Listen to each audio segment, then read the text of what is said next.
Welcome back everyone to the series Quranic Word Roots presented to you by Ibn Firnas Muslim Student Association. This is episode 11 of the series, and this is the last episode of this series. And in this episode we talk about the root bayana. So the root bayana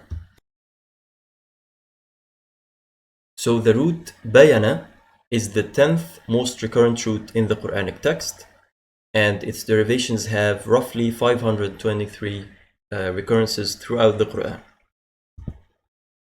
Now, the central meaning of the root in the Arabic language is a large extension or distance between two ends. So, two ends of something, and these two ends are far away from each other.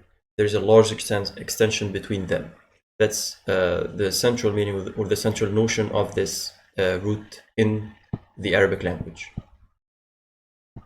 And just to visualize that, so there is a tree that is called ban in Arabic, and in English it's called moringa, but it's called ban in Arabic because it's a very tall tree. So you can think of it as the bottom of the tree and the top of the tree. So the two ends of the tree are far away from each other, and that's why it's called ban, which is of course a derivation of the root bayana. So this is a physical meaning, if you will.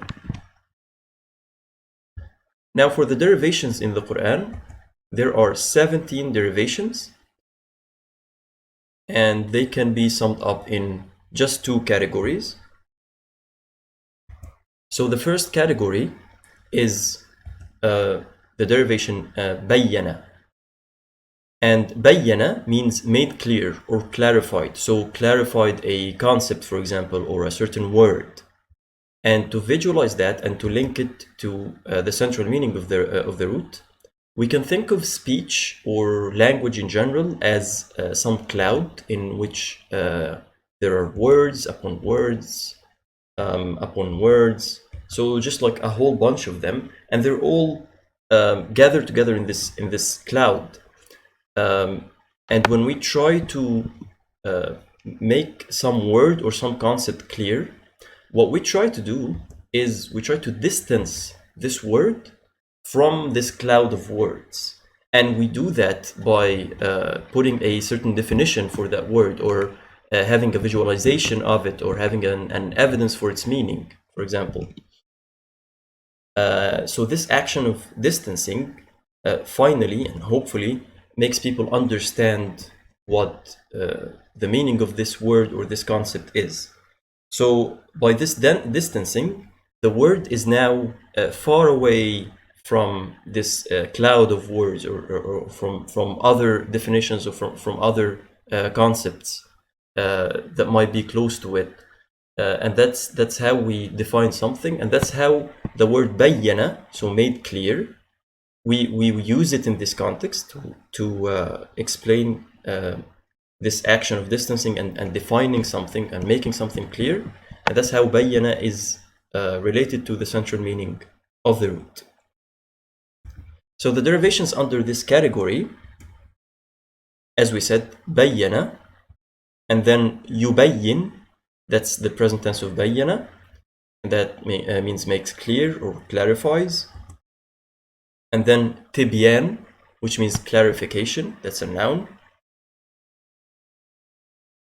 And then tabayyana, which means became clear. And yatabayyan, which is the present tense of tabayyan, and this means becomes clear. And then tabayyan. Tabayyan here means seek clarity or certainty, and this is an imperative form. Yubin means make oneself clear, be articulate, make clear speech. Mubin means clear, or in some contexts it means glowing. So if something is glowing, then it's very clear to the eye or to the observer. Also, if something is great in magnitude, for example, it's also very clear to an observer. Yastabin becomes clear. And then mustabin, clear or extremely articulate. So mustabin is an adjective. Bayan means articulation or eloquence or clarity or disclosure of something. So making something clear. And then bayyin, that means clear. Mubayyin, clear or distinct. Mubayyinat, clear again or distinct, and this is a plural, and this is a feminine plural. Bayyina can either be an adjective or a noun. If it's an adjective, then it means clear. If it's a noun, then it means an evidence or a miracle that is extremely clear to the observer. And then bayyinat is the plural of bayyina, and both of them are feminine. So bayyina and bayyinat are feminine. So bayyinat is it's a feminine plural.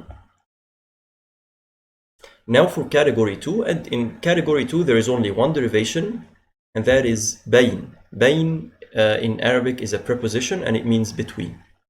So this one is very simple. So now for some verse examples. As always, I will recite the ayat and we can look at the derivations together. Bismillah ar-Rahman ar-Rahim. أم أنا خير من هذا الذي هو مهين ولا يكاد يبين. Yubin here means makes himself clear in speech, that is. تلك آيات الكتاب وقرآن مبين. Mubin here means clear, a clear Quran. خلق الإنسان علمه البيان. Al-bayan here means articulation or eloquence. وآتينا عيسى ابن مريم البينات. البينات here is a noun and it's clear proofs.